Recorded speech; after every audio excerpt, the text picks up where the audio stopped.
சீட்டு கிடைச்சாச்சு, உட்காந்துடணும்.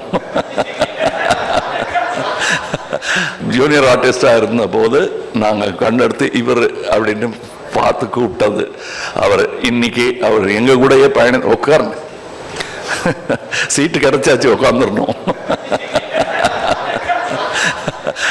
அது ரொம்ப கஷ்டம். அந்த நிலையிலிருந்து வந்த அவருக்கு தான் தெரியும். இன்னைக்கு இங்க ஜோஜோ இல்லை, இப்ப இந்த முன் வரிசையில் அமர்ந்திருக்கிற எல்லாருமே என் நண்பர்கள் தான். அவங்களுக்கு இந்த வாய்ப்பு கிடைச்சது எனக்கு பெருமையா இருக்கு. நீங்க படம் பார்த்துட்டு இவங்களெல்லாம் பத்தி நான் பேசுறேன். ஏன்னா இப்ப பேசும்போது அவர்கள் பெயரை மட்டுமே குறிப்பிட வேண்டி வரும். அவர்கள் திறமையும் பத்தி பேசுவதற்கு இன்னொரு விழா நடக்கத்தான் போகிறது என்று எனக்கு தோன்றுகிறது.